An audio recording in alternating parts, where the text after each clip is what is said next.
Previously on KANGAZANG Remote Possibilities, Earthman Jeff Spooner has been unceremoniously dumped by his cheating fiancée Sarah.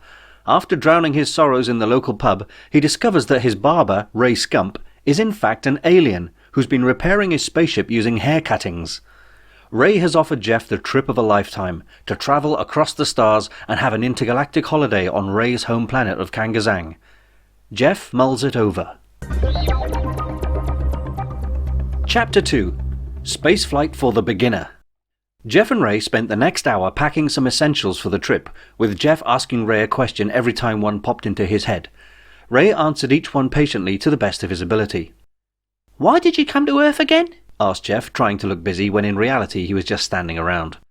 Ray was packing a small suitcase with a few earthly possessions he had gathered. His top hits of the 80s CD, his hairdressing equipment, and various sentimental knickknacks. He stopped packing momentarily to answer. "Well, basically because of my parents. They kept on at me to get a trade under my belt, something that would keep me in steady employment." He continued to fold some clothes and put them in the case, as Jeff listened patiently. "My dad was one of the most famous hairdressers in the galaxy, After I left school, I took a year off to travel, popped over this end of the galaxy to see what jobs were there, and I was surprised to find that I could cut hair as good as my old man. That's when I learned the job description was in my name. Barber Ray. Ray the Barber. Crazy coincidence, isn't it?" Jeff wasn't impressed. "Nah, not really. I know a guy called Dave Van Berger. Runs a burger van on the industrial estate where I work. We call him Dave Burger Van." Ray smiled. Jeff paused for a second, deep in thought. "Hang on a mo. Work? What am I going to do about my job?" "Well, you're a painter and decorator, aren't you?" said Ray. "Plenty of painting and decorating needed out there. I know of one planet where they don't even have paint. All the houses have bare stone walls. You can make a small fortune on there alone." This was good news to Jeff. "Oh, great. Shall I nip home and get my brushes then?" "No need. We'll get you a set en route to KANGAZANG." Jeff shrugged his shoulders. "I'm a fairy. My name is Nuff."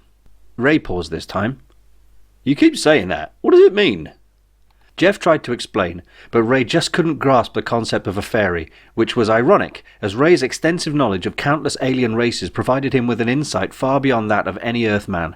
But somehow, no matter how wildly he stretched his imagination, a tiny, flying, magical female, complete with tutu and a wand, was still inexplicable to him. "Nope, I'm sorry," decided Ray. "It all sounds a bit far-fetched." Finally, everything was packed and ready. The last thing to do was to bolt together the curved steel walls which went around the underside of the spaceship.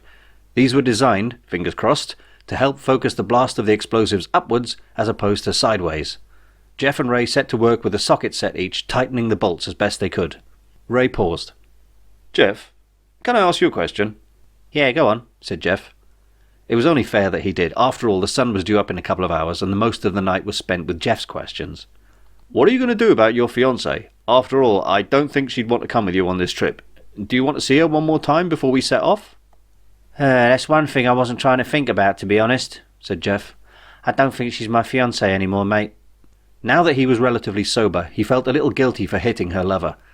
Maybe they'd both feel better if he gave their relationship some space. Pun intended. "I think I should at least tell her I'm off for a while. Don't want her to report me missing to the police. That's if she even cares anymore." Ray walked around the ship and placed a fatherly hand on Jeff's shoulder. "It's probably the right thing to do. We're almost ready to go. You go and see her. I'll be waiting for you to get back." "Cheers, mate," replied Jeff as he put his leather jacket on and made for the door. "Don't go off without me, will ya?" "Don't you worry, I won't," came the reply, although Ray was a little bit worried that Jeff might think of returning with an army unit, or at least the nice young men in their clean white coats. Sarah Wood woke from her dreaming by the tap-tap-tapping of tiny stones bouncing off her window. She got out of bed, checked the time, and wrapped a dressing gown around her. She flung open the curtains and opened the balcony doors, expecting to see the new man in her life standing down below. Instead, she got Jeff. Sarah sighed in disgust. "I thought I told you to stay out of my life. What are you doing?" she hissed, trying to keep the noise to a minimum. Jeff looked up with genuine sorrow in his eyes. "I had to see you. I'm off, Sarah. I don't know when I'll be back." Sarah was not impressed at his timing, but quite pleased at the news. She yawned and adjusted her dressing gown. "I really don't care, Jeff." And she didn't. But she was strangely curious to find out whether this was just a bluff to inspire sympathy, or whether Jeff had indeed grown a backbone and taken charge of his life. "Where are you going, anyway?" she asked. "Canada," said Jeff. He didn't want to lie, but he felt it was the best thing to do under the circumstances. Sarah still wasn't impressed. This had to be a lie. After all, she knew that Jeff had only ever been abroad once, and that was to some god-awful desert as a student. Canada? You don't know anyone in Canada. She looked again at the clock. It's 4:30. Is that all you came to tell me? She was getting annoyed, but Jeff was feeling much in the way of regret. Yeah, well no, I wanted to tell you that I'm sorry about what happened earlier, and if you think we can work it out, then I'll come back sooner and we can talk. Yeah? Well, you should be sorry the things you did. He's a vicar, for God's sake. Sarah wasn't aware of the accuracy of her statement. He was indeed a vicar, and it was entirely for God's sake. How could you do that? She hissed again. Jeff took a step forward, holding up an index finger loaded with accusation, and pulled the metaphorical trigger. Hang on a minute. How could you do what you did to me? How long had you two been carrying on behind my back? Most of Jeff's sympathy had evaporated by now. Sarah realised it was getting ugly again and just wanted it to be over. Long enough to realise you were the biggest mistake I've ever made. Go home, Jeff. I don't want to talk things over. I'm happy now, and I don't want to see you again. Not ever. She stepped back into her room. Jeff watched her leave, and as a parting shot called out, You're a right cow, Sarah. I must have been insane to love you. Sarah heard the insult and turned around. She went back onto the balcony for the last word. You still are. And you still owe me 50 quid. I want it back. Drop it through my letterbox in the morning. Quickly she went back inside, slamming the balcony doors to prevent Jeff from getting another retort out. Jeff welled up again as he shuffled off in pain. But he was angry again, and even more determined to leave her, the town, and the entire bloody planet for good. Meanwhile, Sarah picked up her mobile phone and, as a final act of defiance, accompanied by the same wry grin as before, she called her Randy Reverend. Classy. Jeff stopped off at his flat to grab some belongings of his own to take on the trip. 3 attempts at getting the front door key in the lock told him that he was still a little sozzled, and he second-guessed himself, wondering momentarily if he should go back to Sarah's house to apologise again. No. She'd made it pretty clear that he wasn't wanted anymore. He crept up the stairs to his first-floor flat, aware that the 2 acidic pensioners who lived downstairs were light sleepers.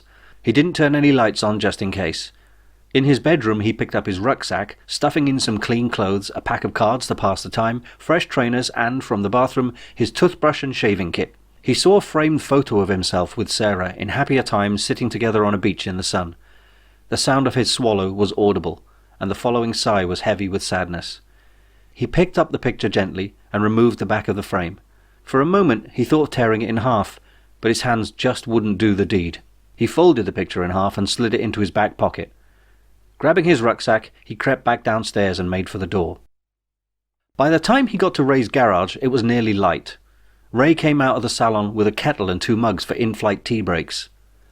You okay, Jeff? He asked, noticing his friend's solemn expression. Yeah, I'm all right, replied Jeff dumbly. I just can't get over how I could have been fooled by that two-faced, two-timing, good-for-nothing tart. Ray tried his best to sound sympathetic. Don't let it get you down. You know, there are plenty more tarts in the oven. And now you've got the entire galaxy to fish for one. Jeff seemed to brighten up at hearing this horrendous mix of metaphors. What, you mean there are more single birds on other planets? Absolutely. The choice, my friend, is yours. And most of them only have the one face, if that's what you prefer. Jeff felt a lot better, although he had to admit the prospect of getting off with some green and tentacled honey was still a little daunting. After all, he wasn't Captain Kirk. He took the photo of himself and Sarah out and looked at it, but now all he felt was a smouldering anger. Stuffing it recklessly back into his pocket, he mentally resolved to start a new life, a life out among the stars, with a new bird. And if she was green, who cares? He was neither fussy nor a racist. The tentacles might come in handy too. He'd just have to cross that bridge when he came to it.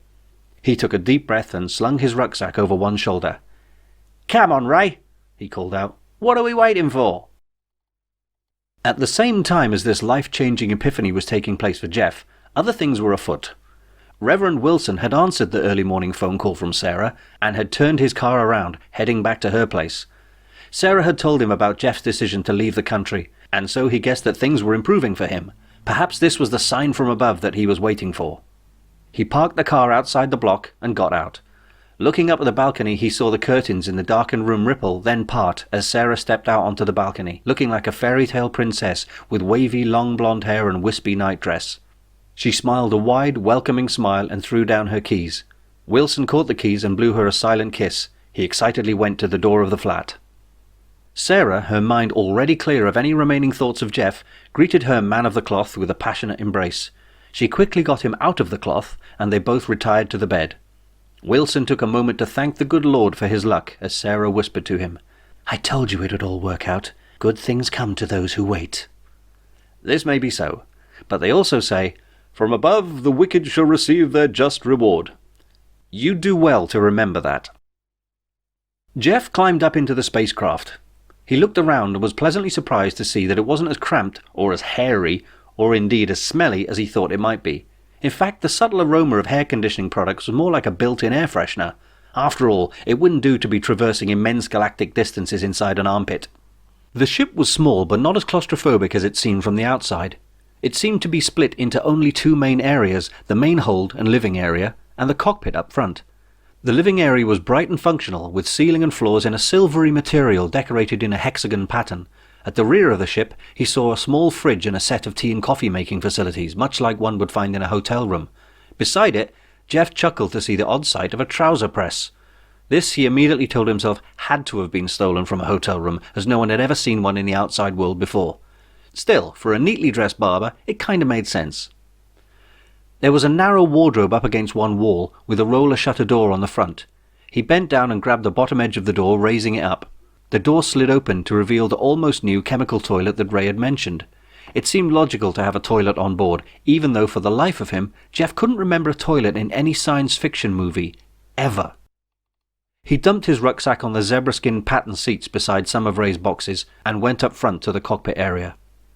He took a seat next to what looked like the pilot's chair. It was a converted barber's chair, naturally, and as it had been recently outfitted with seatbelts and a number of control panels, it really looked the part.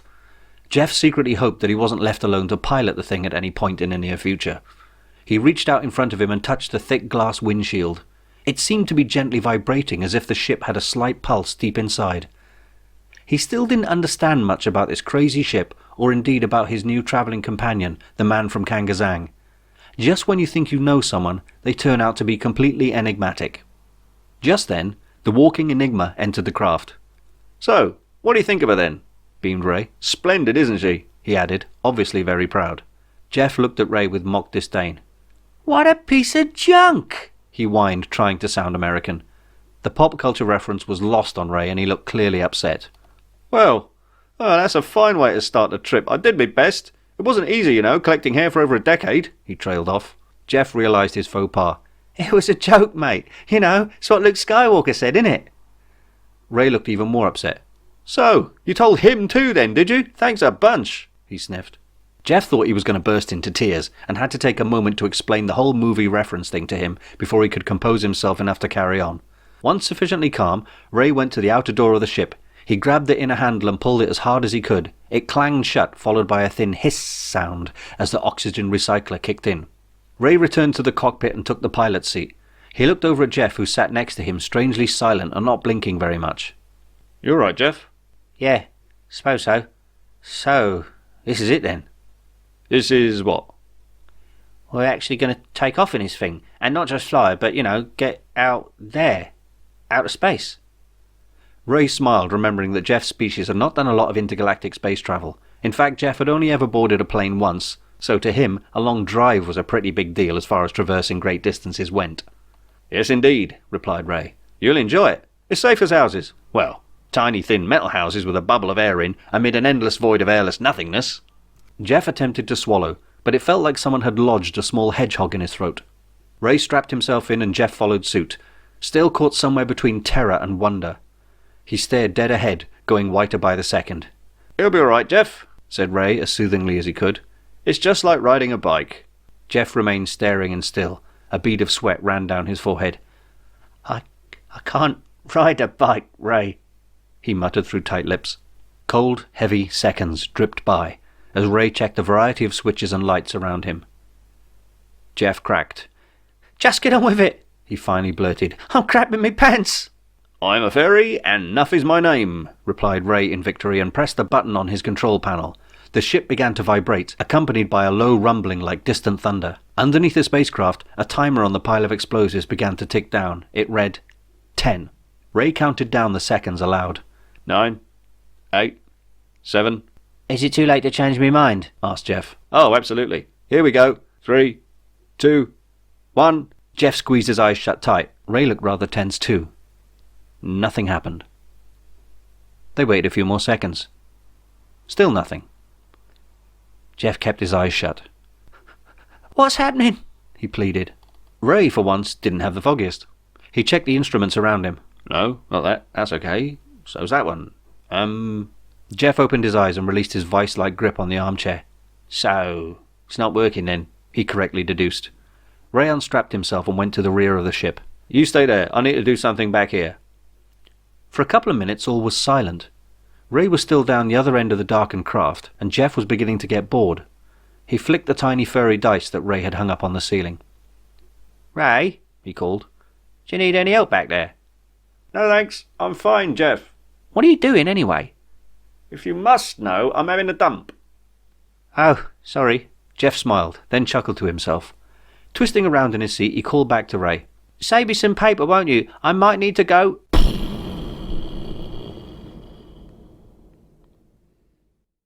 Out in the street, a lone policeman was knocked off his feet by the shockwave. He looked up to see the roof of Ray's lockup shatter into millions of matchsticks and a 30-foot Brillo pad shoot up into the air like a cannonball. The spaceship was airborne. At the same moment, Sarah and Reverend Wilson were having nocturnal fun and games, and the deafening noise made both of them squeal with delight. Jesus Christ! Gasped Sarah. Was that the Earth moving? Blasphemer! Purred Wilson as he kissed her again, glad of the sign from above. Inside the now floating spacecraft, Ray wailed in shock and terror as he raced back to the pilot's chair holding his trousers up. He wrestled with the controls and punched buttons all around him frantically. Jeff screamed like a 5-year-old on the ghost train, with real ghosts. We're up! It's working! Shouted Ray in triumph. No kidding! Screamed Jeff. What happens now? He added, still in his infantile octave. Ray swung his control panel over to the left, then to the right. He stabbed at a couple of buttons above his head, and then the ship stopped shaking. It floated gently upwards for a few hundred feet, and then settled, bobbing softly. This was just one of the miracles of finely woven, electronically stimulated keratin. Now, we prepare to leave the solar system, smiled Ray. But first, I need to clean up back there. He ran back to the toilet cubicle. Jeff called again. Don't be too long, mate. I think I need to go really soon. He leaned forward as far as his seatbelt would allow and looked out of the front windscreen. The ground bobbed up and down, or rather, the ship did, and Jeff put a hand over his mouth as a precaution, as a feeling of vertigo came over him. It was like standing over a model village after downing half a bottle of some insanely strong drink. A few moments later, Ray returned to the cockpit and made his apologies. Jeff hurriedly accepted them and unbuckled himself so that he could avail himself of the lavatory too. He'd done an admirable job of not soiling himself from either end in the last 5 minutes and wanted, if at all possible, to remain that way. As he sat in both mental contemplation and bodily evacuation, he looked out of a small porthole and noticed that the sun was just coming up over the horizon. It looked awesome, and the sunlight bathed the interior of the ship in a golden glow which warmed the air and reminded Jeff of his youthful Sunday nights after a bath, his newly washed mullet smelling of shampoo. Ray called out to him. Are you finished? We need to get moving before somebody spots us and gets the Air Force out. This was the weirdest feeling, to actually be the occupant of a flying saucer. Perhaps someone down on the surface was already taking blurry video footage of the strange craft currently hovering a couple of 100 feet in the air above the town. But who'd believe it? Jeff stood up and rebuckled his belt. As he stepped out of the toilet cubicle, he noticed a crumpled photo of himself and Sarah on the floor. It must have fallen out of his jeans as he went to the toilet. He thought for a minute. Then he checked his wallet for currency. Ray, can we make a quick stop? Over at her flat, Sarah pushed the balcony doors open and stepped out to see the sunrise. Her new man Wilson joined her, wrapping his slightly flabby arms around her. It was a new dawn, a new day, a new life, and they were feeling good, as the song goes. Sarah turned to face him. She smiled her wide smile of contentment. This was a perfect night. Thanks for coming round, she breathed. It was my pleasure entirely, replied Wilson, equally breathily. We've weathered the storm. Only good things ahead for us from now on." They kissed tenderly. Nothing in the world could spoil this moment. Suddenly, the princely sum of £50 dropped out of the sky, rolled up with an elastic band around the notes. Sarah picked it up, and then looked up to see where it could have come from. All she saw was a small cloud with a vague dark spot within. From a few hundred feet above them, Jeff emptied the chemical toilet. "From above, the wicked shall receive their just reward." And so they did. Here endeth the lesson. 135 parsecs away lay the smouldering black and red rock that was the planet Scrag. It looked angry, bitter, and feeble at the same time, much like its current ruler, who lay in bed dying. Really slowly. Lord Rancid, cruel and ancient dictator, leader of the feared Scraggy Empire, looked, for all intents and purposes, like he'd died months ago and was already embalmed, mummified, and beginning to turn to dust. So, not good then. He was 496 years old by the Scraggy calendar, and the time of his passing was long overdue. But he refused to shuffle off. Why? Because that's the kind of selfish git he was. It made him all the more evil. Lying upon his bejewelled deathbed with a water-filled mattress, which he insisted on having installed during his younger, more virile days, he coughed a pathetic cough, and his eyelids flickered open a tiny amount. Through watery, semi-cataracted eyes, he looked upon the face of his only son, Kelvin. Kelvin sniffed again, in part due to his sorrow at the imminent passing of his old man, and partly because he was trying to work out what the awful smell was. "Father?" he asked tenderly. "Father, can you hear me?" "More's the bloody pity," replied Lord Rancid in a feeble whisper. He dreaded this day, the day when his glorious reign would come to an end, because it would be utterly ruined by the inauguration of his idiot son. He'd had hamsters that were more evil than Kelvin, a pet slug that was more driven, and now this embarrassing, flaccid tool, this immature, damp tissue of a boy, was soon to be hailed as the supreme overlord of the mighty Scrag Empire. Oh, the shame of it! At this point he smiled. At least he'd be dead and gone and not have to live through the humiliation of it all. Kelvin saw the smile and took it as an indication of love from his dad. He leaned a little closer, cleared his throat, and said his well-rehearsed piece. "Father, I just want you to know that when when I become Overlord, I'll do my best. I mean my very best, that is, to be a great ruler like what you was." So much for the speech. First thing he resolved to do in the morning was fire the royal speechwriters. He carried on in his own words. "Dad, this isn't easy for me. I mean, I don't think I'm cut out to be an evil overlord like you and Grandad, but I have learned a lot, and I can see the rewards, if only in the tax reliefs." Lord Rancid smiled again. And again Kelvin took this as a sign of his dad's approval, when in actual fact the thought that accompanied it was, "Won't be long now. Hurry up, you scythe-wielding bone bag, I'm ready to go." He coughed again, then spoke. "Kelvin, just remember this, and you'll do well. Every time you make a decision, listen to what your heart tells you, then ignore it and do the complete opposite. Only this will ensure the Empire's future. Don't fail me, son, or I'll be back to haunt the crap out of you forever." Kelvin nodded sagely, wringing his thin hands. He had one more question. "Father, where's the family fortune hidden?" Lord Rancid exhaled in despair. Dust came out. "Spent a lot. I'm not having you waste my money on toys and flowery shirts. If you want to be a success, seek the universal remote. Then you can rule over everything and everyone, and for God's sake, don't make a mess of it." Kelvin took his father's twig-like hands in his own. "I'll find it, Dad, and I'll make you proud. You can count on me." He stood up to show his determination and resolve. "I'll rule the Empire as well as anyone. Entire star systems will cower in my shadow as I make the power of my anger known. Races will fall and... He suddenly looked at his father, motionless and quite dead. Oh, bugger. Inside Ray's hovering shredded wheat, Jeff was in tears. Not tears of pain or sorrow, but immense hilarity. He thumped both his fists on the arms of his co-pilot's chair as he giggled insanely. "Oh, God, that was perfect. Oh, God, that was just perfect. Absolutely top banana. Oh, besides, you should have seen them, Ray. Splatch. And they had no idea what happened. I bet, I bet they thought, I bet they thought it was a massive seagull. He went into fits of laughter again. Ray was smiling. At least Jeff had cheered up, but he did think that dousing one's unfaithful partner with 3 litres of chemically treated human sewage was a little excessive. He sat back down in the pilot's chair and buckled up. Come on then, let's make tracks. Jeff had lost most of his fear by now and was really looking forward to the trip. Way! He exclaimed. Say goodbye and good riddance to that pointless armpit of a town, Ray. It's margaritas on the beaches of Shangalang from now on. Ray considered correcting him by reminding Jeff that his home planet was called KANGAZANG, but thought it best not to spoil his mood, and so he let the Bay City rollerism go uncommented on. He waited for Jeff to wipe the tears from his eyes and then punched an array of buttons and moved a thick lever forward.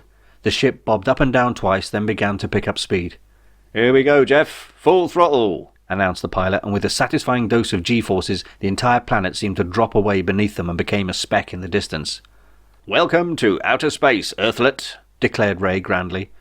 He received no answer as Jeff lay slumped in his chair, having fainted moments earlier. Ray wiggled his directional control stick from left to right a few times, and this managed to rouse Jeff from his unconsciousness. He opened his eyes slowly, saw the blue horizon of his planet out in front, and screamed effeminately. Stay with me, Jeff, urged Ray. Don't go all slumpy again. Breathe. That's it. Breathe. Breathing. Good. Jeff did as he was told, and found it to be good advice. His heart rate settled down to a steady minor panic, and he took a moment to wrap his cerebral cortex around his new status. Jeff Spooner, space adventurer, painter and decorator of the galaxy. The ship turned around and pointed its nose toward the moon. Ray pushed the throttle and they began to pick up speed. Just as they left the Earth's outer atmosphere, they were nearly hit by another small spaceship going in the opposite direction. Ray swerved his craft just in time and yelled obscenities at the careless pilot. That was a close one, gasped Jeff. Rush hour, said Ray. Back on the surface of Earth, in a small town in the UK, a schoolgirl walked through the park. She noticed the small ship as it came down, and it crashed not too far from her. But that's another story entirely. Ray's airborne hairball flew onwards at sphincter-clenching speeds. Soon all they could see was a black velvety expanse dotted with twinkling diamonds. Up, down, left and right there was space, infinity, endless void. The temperature in the ship went down by a few degrees, and Jeff noticed this with a shiver. Forgot me gloves. I guess this is the cold of deep space. Is it going to get much colder? He asked. Ray shook his head. No, I just put the air conditioning on. Can't drive without it, to be honest. Jeff raised his eyebrows. Aircon? He was impressed. Do you want to see something interesting? Said Ray, pointing to a grey speck out in front. Jeff nodded. What's that then? We're approaching the moon. Press that orange button in front of you. Jeff searched for a moment, then pointed to a small square orange button that looked like a licorice allsort. This one? Ray hummed a sound like a yes as he piloted the ship nearer to the grey ball. Jeff pushed the button. The windscreen of the spacecraft became active as a grid divided up the previously clear glass. Ray touched one of the squares and it grew larger, magnifying the view by a few hundred times. Jeff stared in awe, almost entirely speechless. He uttered a soft, "Blimey, Charlie," as he realized he was the first human being in nearly 40 years to look upon the moon's surface with the naked eye. The dusty craters, the craggy hills and meteorite-scarred plains were laid out before him as if they came from a top Hollywood special effects company. Ray pointed to a large area of relatively flat ground. The Sea of Tranquility, he declared proudly. Site of mankind's giant leap. Jeff squinted. Hang on. That can't be it. There's no flag or landing craft. You must be on the wrong side or something. Ray shook his head. No, it's definitely it. Trust me. Jeff was aware that he was debating this with an alien space traveller. He was a little out of his depth, to be honest, but he stuck to his guns. No, mate. They left a plaque, too. The flag fell over. I remember reading about that. But there should be a lunar rover buggy thing and some other stuff. Wait a minute, he exclaimed in shock. Are you saying that those myths are true, that we didn't go to the moon at all? Once the shock subsided, his heart began to sink. After all, Jeff was born in July 1969, a week after Armstrong's legendary speech. It felt like he'd been betrayed, lied to all these years by his teachers and that bloke on the telly with a monocle. He was even more shocked by Ray's answer. No, of course you got to the moon. All the stuff you left there is still on the surface, but it's over on the dark side. Let me show you. He banked the ship around, and they orbited the moon until they entered the shadowy hidden half of the moon.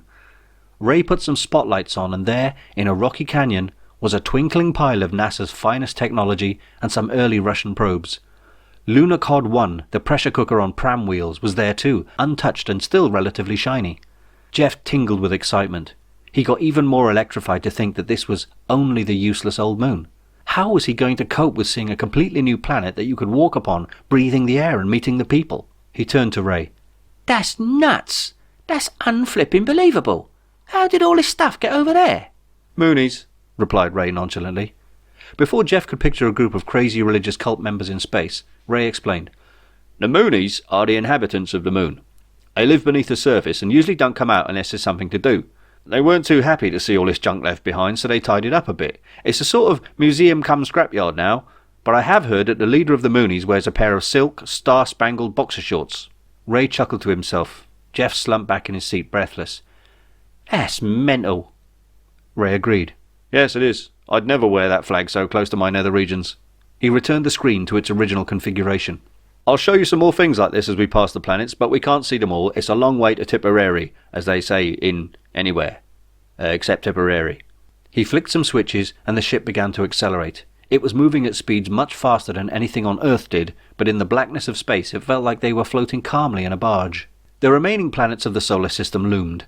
As they passed, Ray divulged what few interesting facts he knew about them to a mostly silent and astonished Jeff Spooner.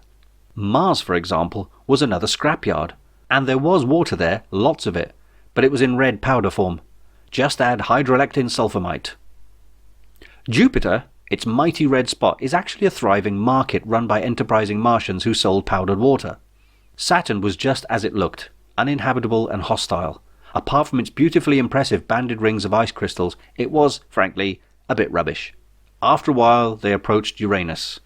Jeff made all the usual jokes, but was surprised to learn that it was composed entirely of sewage from the inhabited planets that they'd just passed, hence the name.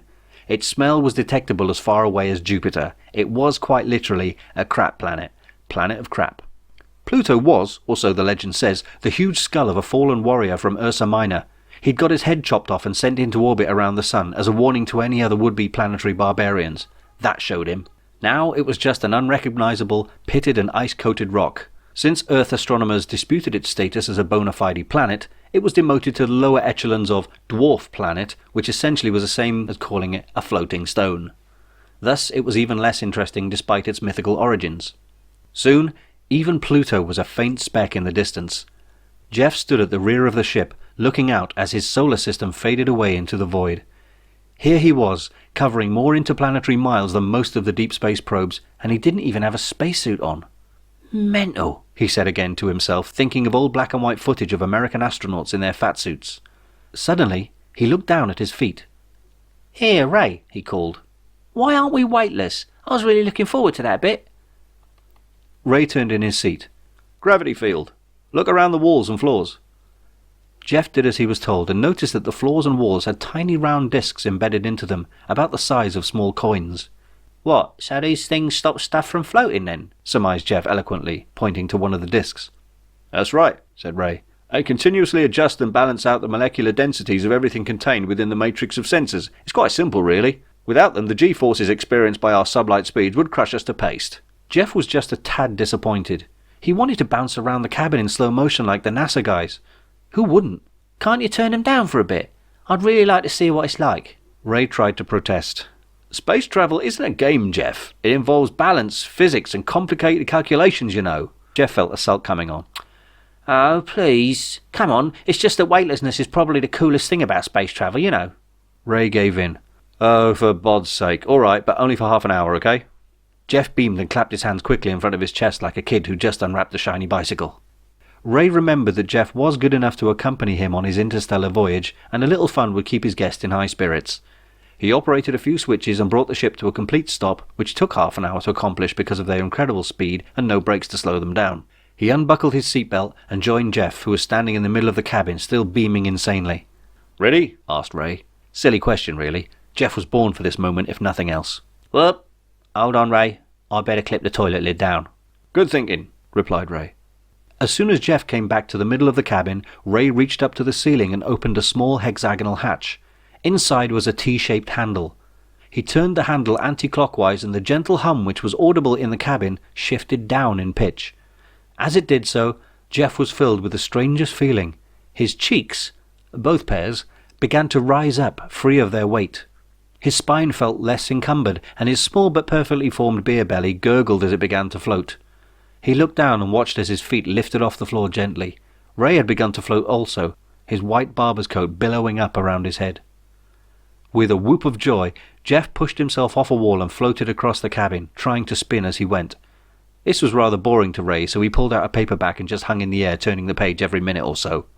Jeff was squealing with childish delight as he boinged from wall to floor and floor to ceiling repeatedly. He flew down to the box provisions and grabbed a can of cola, opened it, and giggled as he spent 10 minutes pretending to be a shark chasing and gobbling up wobbly droplets of liquid. There wasn't much in the way of fun that could compare to the sensation, except perhaps that one time at his 21st birthday party with a strippogram girl and a squirty cream. Ray had reached the end of one particularly amusing chapter in his book, something about mice and towels, and decided that it was time to recommence the journey. "Okay, Jeff," he called out. "That's enough for now. Maybe later you can play some more, but now it's time to get going again." Jeff protested with an immature, "Oh," but Ray was resolute. He grabbed the handle and slowly twisted it clockwise to its original position. Both men floated gently to the floor again. This, too, was a weird feeling. Just like lying in a bath of water while the plug is pulled, everything slowly becomes infused with its correct weight again. Try it. Jeff watched keenly as Ray did this, and Ray noticed it. "Don't go playing with this control, Jeff," he warned. "I'm serious. Turn it too far and we'd be pressed into the floor as if we were made of lead, so no touchy." Jeff held up his hands. "Hey, I gotcha. No touchy." Ray went back to the pilot seat and started the craft in motion once more. Soon the stars were whizzing past the portholes again. Jeff sat on the closed toilet lid and relived the past 30 minutes in zero gravity. He grinned foolishly. Looking around, he called over to Ray. "Here, Ray, does this ship have a name then, or is it just a hairship?" he asked, thinking that he might get the opportunity to suggest a title for the fibrous flying machine. Ray continued to pilot the ship, but leaned his head back. "Yes, actually it does. I named her after a family pet back home." "Well, what is it then?" "I call her the Marshmallow Penguin." Ray pointed to his pink penguin-shaped tie pin. "Marshmallow Penguin?" repeated Jeff in total incredulity. "That's a stupid name for a pet, let alone a spaceship." "No, you misunderstand," continued Ray. "Our family pet was a marshmallow penguin. They're common on KANGAZANG. Similar to penguins on Earth, I suppose, only pink and yellow in colour. Very smart animals, very loyal, very sweet." "So, what was your pet penguin's name then? Something equally mad, I bet." "Course not. We called her Tanya." Jeff threw his head forward into his hands and let out another big sigh of astonishment mixed with a giggle of amusement. He was fast realizing that everything he'd ever learned up until now was a tiny crouton of nothingness floating in an endless tureen of undiscovered knowledge soup. The thought of soupy croutons made him remember that he was feeling a little peckish. Is there any grub on board? I haven't eaten since last night's kebab and most of that ended up on the floor." Ray called back, his attention still on the view ahead. "Yes, there's a box over to the port side. Have a look. There should be some provisions. Bring me a snack too, there's a good chap." Jeff looked around and found the box. In it were a number of oversized toothpaste tubes in silver with twisty caps at one end. Jeff smiled. He'd read about astronauts' food, and now he'd get to try it. Finding a good tightly packed tube, he unscrewed the cap. He squeezed an inch of deep red paste out of the tube and sniffed it. No actual smell. Judging by the colour of it, he hazarded a guess. "Must be steak," he surmised. Beside the box was a larger box with some proper food in it. 2 loaves of bread, some cutlery, tins of assorted food, and a small tub of margarine.